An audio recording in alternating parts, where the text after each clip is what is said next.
Due to technical difficulties, we weren't able to film last week's class over Acts chapter 21, verses 27 through 36. So this will be my attempt to kind of summarize those.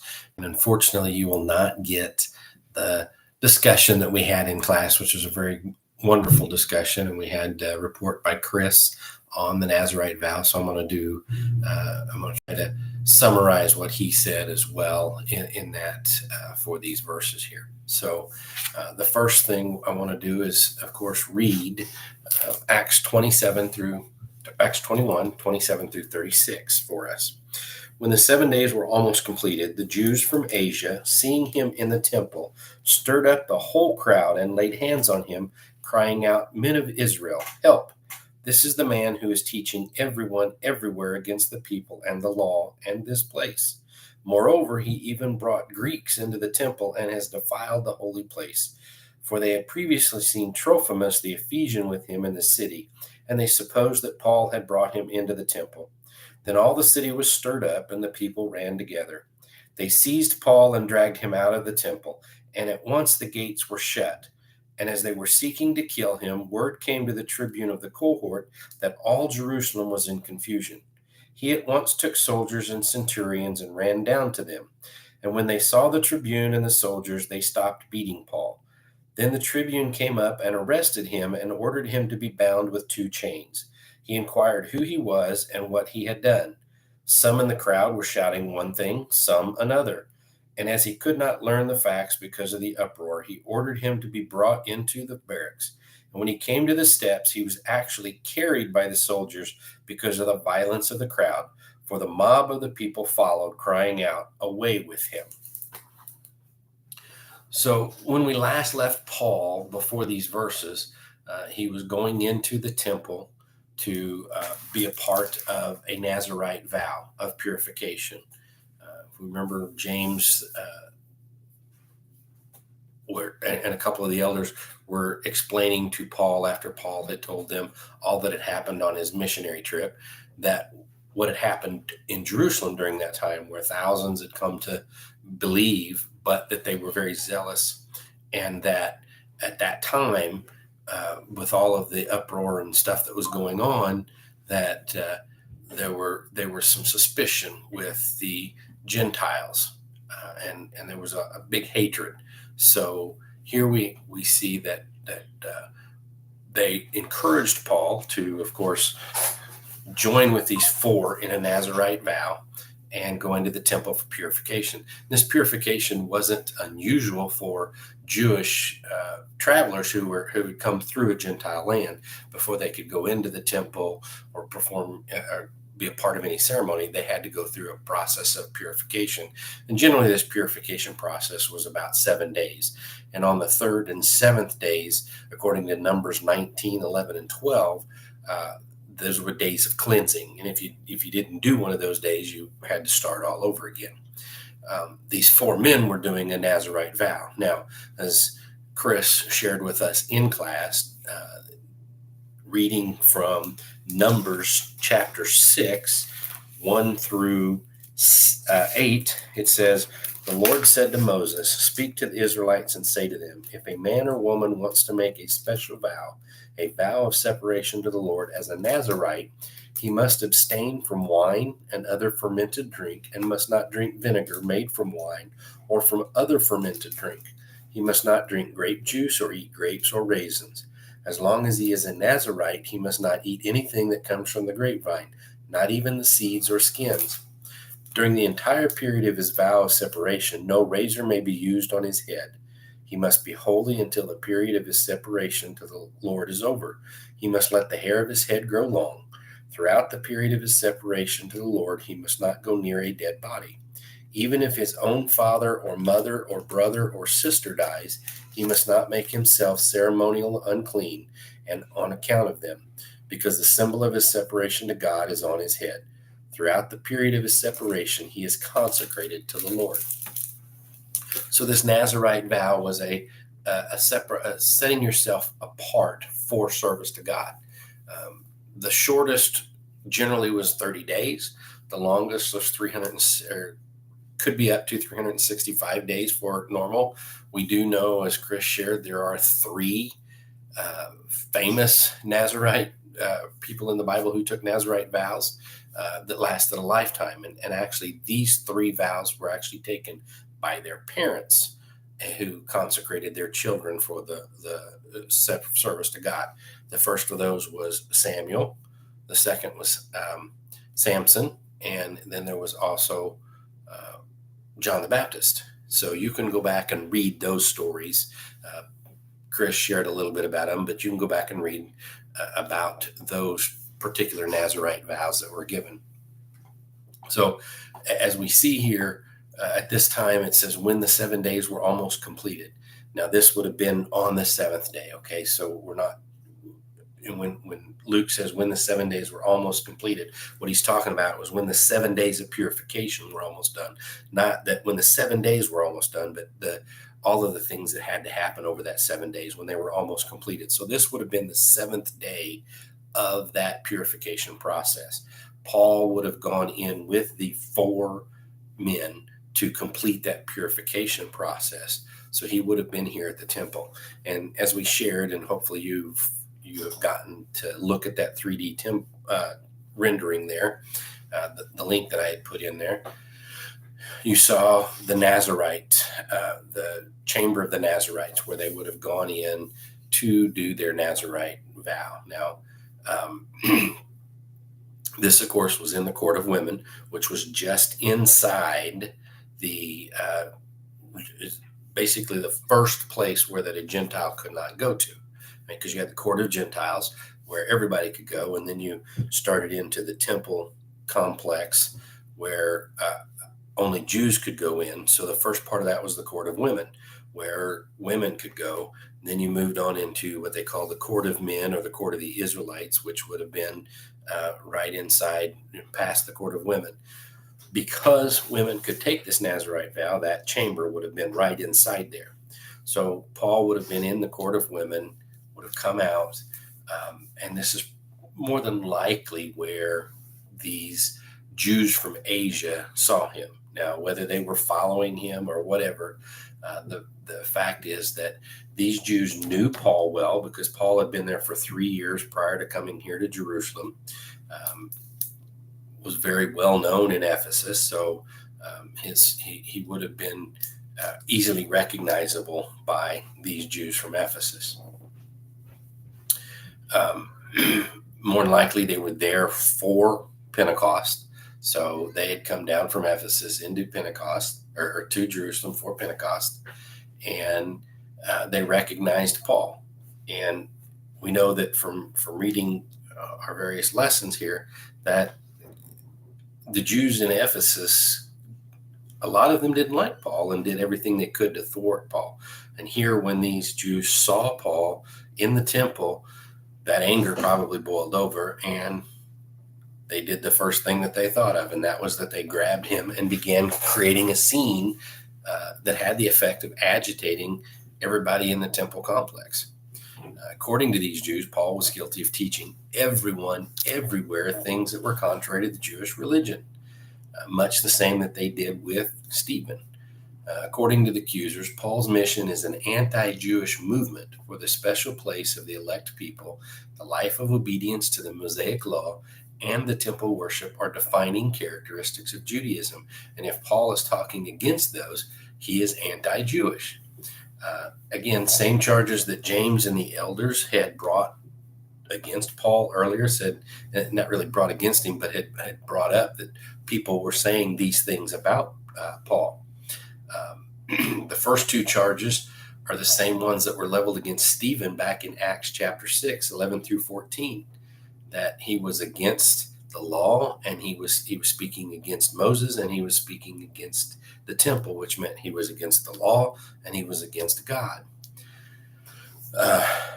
Now, these Asian Jews, Ephesus Jews, would have been diaspora Jews, which basically would have been the same Hellenistic Jews that had attacked Stephen.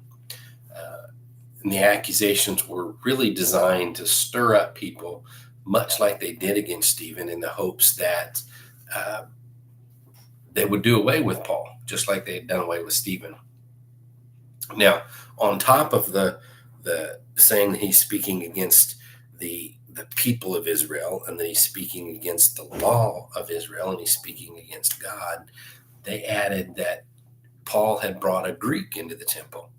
Now, they would have been exceptionally mad at the first two charges, but then when they said he brought a Greek in there, and this Greek, what they've been referring to, would have been Trophimus, and this was this put it over the top, right? I mean, this would have been the cherry on the top of the charges to get, to take care of Paul, because bringing a Gentile into the temple was a very un-Jewish thing to do, but it was also punishable by death. In fact, there were barriers set up in the court of Gentiles with warnings at regular intervals around the fence area there, with the various languages that would have been encountered: Greek, Latin, whatever the languages that of the Jews that had been there, warning people, don't go by here, or if you're not a Jew, you can't go past here, or you will be killed. And Josephus talks about the Romans allowing the Jews to put to death anyone who violated that law, even if they were Roman citizens. And again, as I said, that Greek would have been Trophimus the Ephesian. That we know that Trophimus was a traveling companion of Paul, and had been seen together in the city as well as along the route. So they didn't have proof that Paul had taken him in there. They just knew that Trophimus was with him, and it really didn't matter anyway, because the accusation was all that they really needed. The fact that, hey, he's been traveling with Greeks, he brought a Greek in here, and that would have done it. Now, ironically, Paul is sitting there, have gone through this purification process, which is a very Jewish thing to do. So to sit here and accuse him of doing something that he would have known was expressly forbidden, and to accuse him of this on his day of purification was just ridiculous.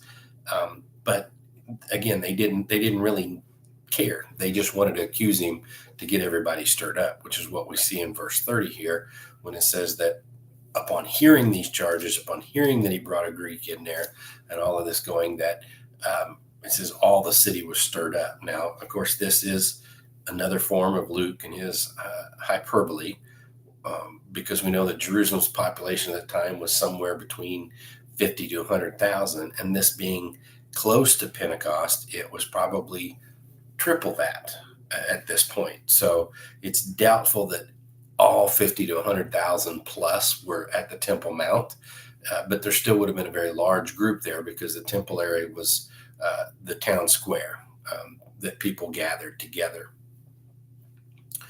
Just like the riot at Ephesus, the crowd reacts violently. Paul was being manhandled by the few Ephesians, and they were creating a scene. People came running from everywhere to hear what was going on. And then when they saw and heard the accusations, they got mad, and they grabbed Paul. They says they seized Paul and dragged him out of the temple. So all of these Jews that were hearing this in the sound of the Ephesian voices came running in. They took Paul away from them. They drug him would have been taken out of the court of women into the court of Gentiles. And at the point where, once they got him out of the court of the Gentiles, it says that the gates were shut, right? So they drug him out, which, again, violence inside the temple was expressly forbidden. So here they're accusing Paul of doing something that is against Jewish rules, and yet they're doing the same thing with this mob, and dragging Paul out and wanting to kill him. I mean, when they drug him out into the court of Gentiles, it says that they were beating him, I'm guessing here he is being pummeled. They didn't have any stones or anything, otherwise they'd have been throwing stones at him. But I'm sure they were hitting with their fists. They were kicking him, doing everything they can to hurt him. Um, Now, because of the coming verses, when the Romans get involved, we know that probably more than likely that when they drug him out of the temple, they dragged him out and took him to the northern section of the court of the Gentiles. Again, if you go into that 3D rendering and do that walkthrough, you can see where um, the Antonia Fortress, which we're going to talk about in a minute, is located. So it would have been on the northwest corner. So they would have been in the northern section of the court of Gentiles. Now, one of the things that we briefly discussed was that when the mob left the court of women, the temple police closed. It says immediately the gates were shut. Um, and more than likely, the reaction was to shut the gates so that they couldn't get back in there and could not further defile the temple. There are also some that think that this was a symbolicness, that this final refusal of God's messenger, then the temple was forever closed to God's purposes. So by refusing Paul and dragging him away from the temple, closing the temple, then the temple was forever closed to God's messengers and purposes from then on.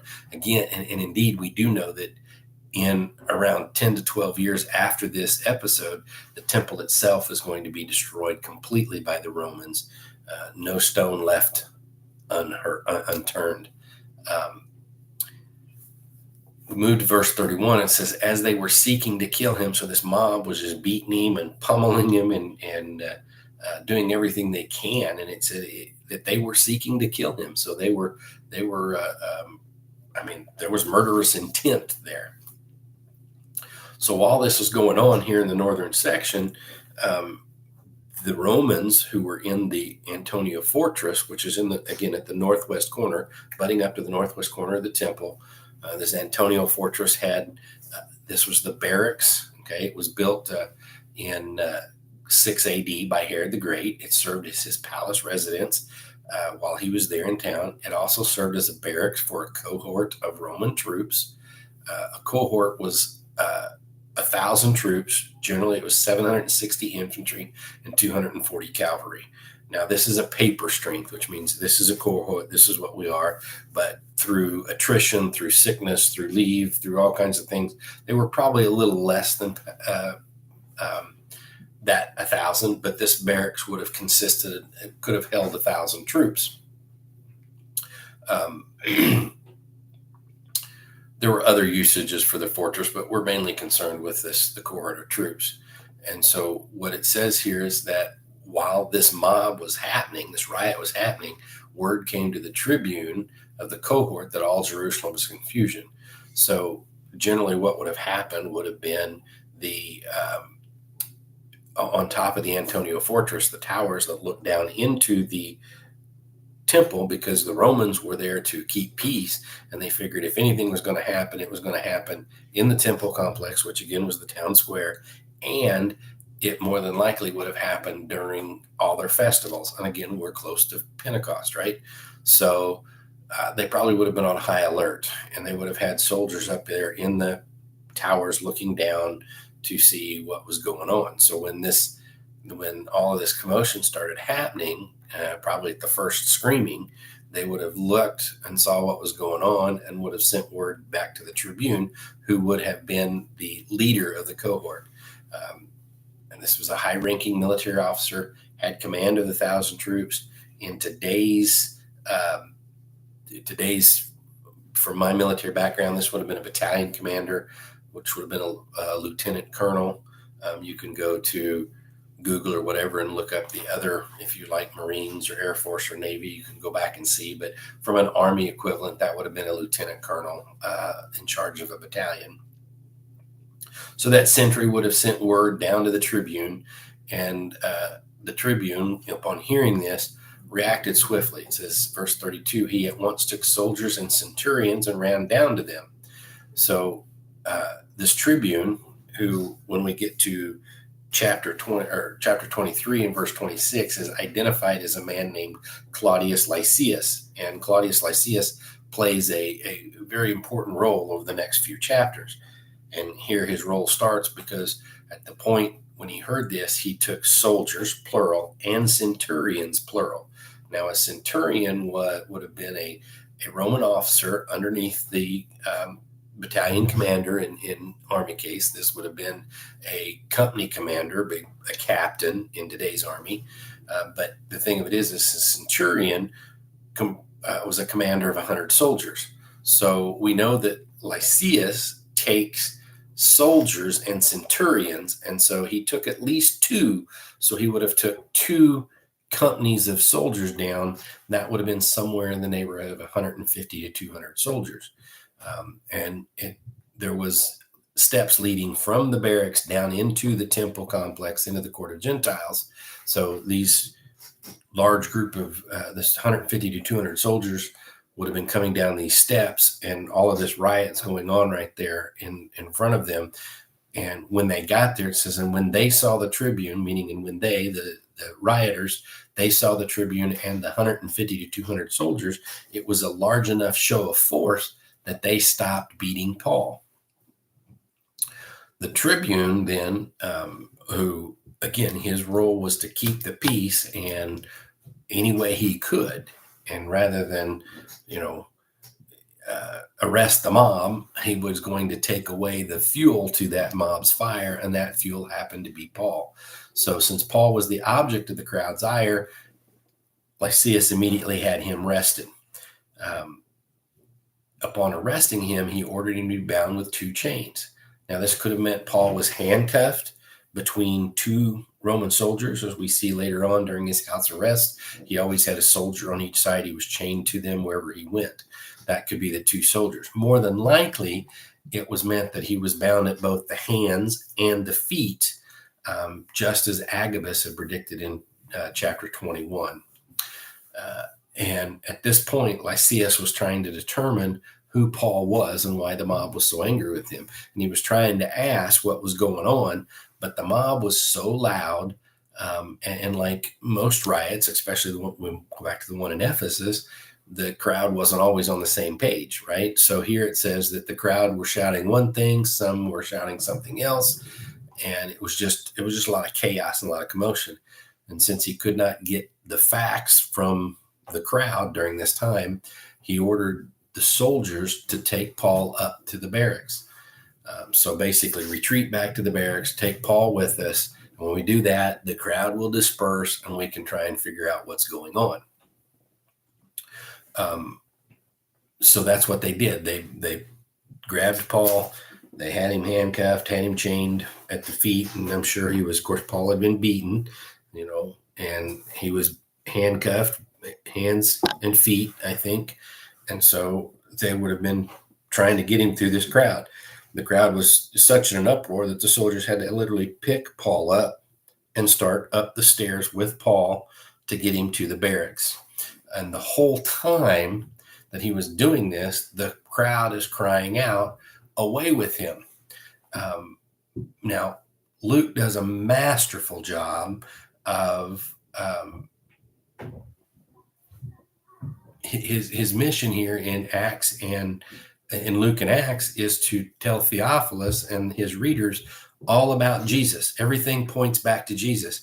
And as we look through all of Acts, you can see at various points where the apostles, something was happening to them, and the wording or the way that that Luke narrates and tells the story always is reminiscent of things that happened to Jesus. It always points back to Jesus. And this is no different, because we see here that as Paul is being carried away by the soldiers, this crowd is screaming just like they did when they were carrying Jesus back in the same spot, I'm sure, back in Luke 23:18 and John 19:15. Those words, "away with him," are the same words that the crowd screamed when they were dragging Jesus away.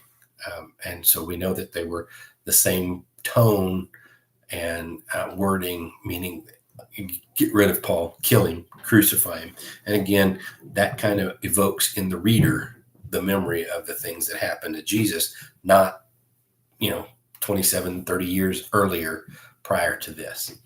And so that's where we're going to pick it up tomorrow. I'm recording this on Saturday. So tomorrow we're going to pick up in verse 37. We're going to finish out chapter 21, and we're going to start talking about Paul's speech to the Jewish people, this Jewish mob here. And we'll spend a couple weeks in dissecting Paul's speech to the Jewish mob.